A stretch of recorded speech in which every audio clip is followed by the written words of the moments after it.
the indications are that we could move to a very positive agreement. These are two leaders in a hurry to get things done that they believe are absolutely critical. And yes, the pace is, even for Washington, the pace is unprecedented, but the expectation is that the results may be unprecedented. Until a deal is announced, you really won't know what's in it, and you won't know that it's finalized.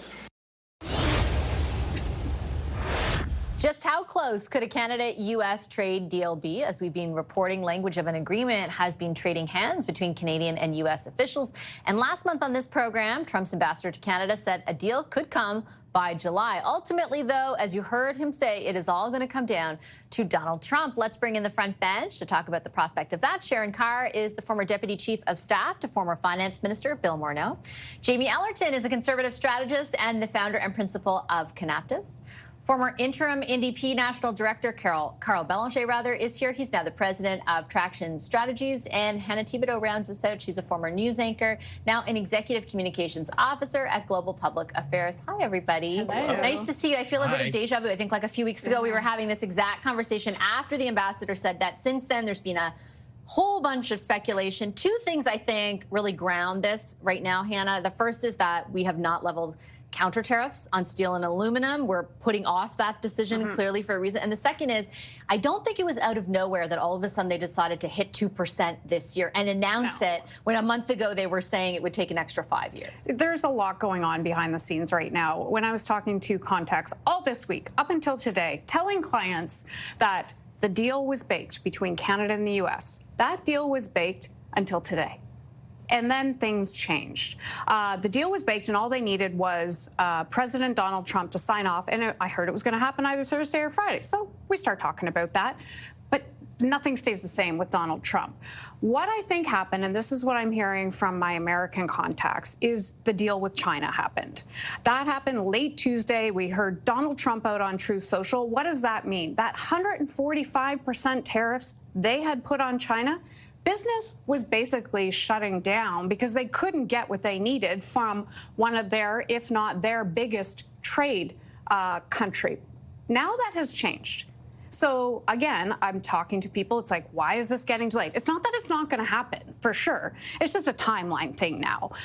I think what's happening is the Americans are feeling a little more confident, a little bit more, okay, we can take a breath now, let this go a little bit longer, and maybe ask for a few more things. So yes, the document is very short. I'm hearing it includes what you're just talking about, the increase in defense spending, the NATO targets. I hadn't heard if it includes the Golden Dome at this point, but there are things that are still going back and forth. So it's still going to happen. It's just that timeline. And I'm hearing that the Canadians want to get a document back to the Americans by Friday. I think, though, the big question for Canadians as they listen to all the background stuff that's going on, Jamie, is like, what does this mean for the tariffs that are in place right now, right? In particular on steel and aluminum, they're up to 50%. And I think like everyone who has been involved, either past or present with Donald Trump, including the ambassador we just saw, was pretty clear that there isn't really a world in which it's tariff-free. Yeah, and I think President Trump, that's probably the only thing he's been consistent about from the get-go on this. And so I think if you're Prime Minister Carney right now, you kind of have to find some way to stabilize the relationship and get beyond the like True Social post every 2 weeks, throwing everything up and literally putting billions of dollars in the economy at stake, to find some way to just normalize things, figure out what that new normal is. There is nothing that industry and business hates more than uncertainty and things changing constantly. And so is anyone going to like a tariff? No. But if that's what the American position is going to be, for Prime Minister Carney, I think, and for Canada more broadly, it allows the economy and everyone to, okay, here's where Trump's at, here's where it's going. And I think when you listen to what Prime Minister Carney had to say on the campaign, obviously this is a very far cry from like the relationship, so as we know it is over, whole new page. but it then's like, okay, we've got stability on the American front. This is what we have to deal with. Now here's how we're going to do for Canada and look at other markets around the world. So I think this is ultimately a great win for Canada. And if this indeed brings stability, even over the medium term, to the Canada-U.S. relationship, knowing what we're dealing with in the White House. I do think also, Sharon, like even though everyone behind the scenes, and to Hannah's point today, is like, oh, there's no timeline, there's no pressure, we don't have to get it done by the G7. Like, I do think there has been a little bit of a timeline imposed on them by the fact that, again, back to the non-imposition of the steel and aluminum tariffs, right? Like, Doug Ford was pretty, clear. We want to see more from the federal government if, in fact, a deal can't be landed. So there is some sort of a timeline there. Yeah, listen, there's always going to be a timeline because, as we know, their impact is already kind of leaving uncertainty out with businesses, and no one wants that. Having a deal by the G7 would probably be like the most amazing thing that anyone could ask for because it's just the perfect opportunity. I don't think that's going to happen. But what I do think is happening is that we saw the sudden announcement by the Prime Minister about reaching the 2% NATO target. And I think what he's doing is trying to show President Trump that, look, I am doing something, and I'm going to publicly say I'm doing it. Everyone's always been very skeptical about Canada meeting our NATO spending, and we know that's a B in Donald Trump's bonnet around what we spend on security and when it comes to the Golden Dome and all these other things. So I think this coming out and announcing these things have just kind of been a way to say, look, let's seal the deal. Again, I don't think we're going to have anything by next week, but there is a timeline. There's a timeline because it's impacting businesses, it's impacting the economy, and we just need less uncertainty. Yeah, I think the defense spending announcement was a prerequisite to any kind of announcement being made. That's my impression, at least, Carl. I guess on the bigger sort of political, strategic context, the idea of the threat from the United States has informed a lot of the positioning, in particular of the Liberals, right? It's a crisis environment, therefore we need to do A, B, C, D, and E. It's fostered a lot of consensus among Canadians for things where consensus perhaps didn't exist a number of years ago. Do you think a deal, I guess dependent on the details, but even the announcement of some sort of arrangement will have an impact on all of that? It will have an impact, but who knows in which direction. It depends how much we're caving in to Donald Trump's demand, to Donald Trump's diktat, because that's what they are. And the 2% announcement is part of that. So will Canadians be happy with that? I mean, are we willing to give up everything so that we can have a deal with Donald Trump, which could be rescinded God knows when, because the last deal was his deal. So that's the questions Canadians are going to be asking. That's what they're going to be looking at, and I guess it is proving Donald Trump right in a way that the countries are calling him. They are calling him to kiss his behind. That's what he wanted. That's what he's getting, and that's how you're going to get a deal with him. It's interesting, though, and you heard this a bit through the defense announcement, right? There's a lot of effort going into positioning those announcements as not acquiescing to Donald Trump, even the border bill, right? This isn't about Donald Trump. This is about doing what's right for Canada. And I think they have a bit of political cover because the opposition, in particular the Conservatives, support a lot of those measures.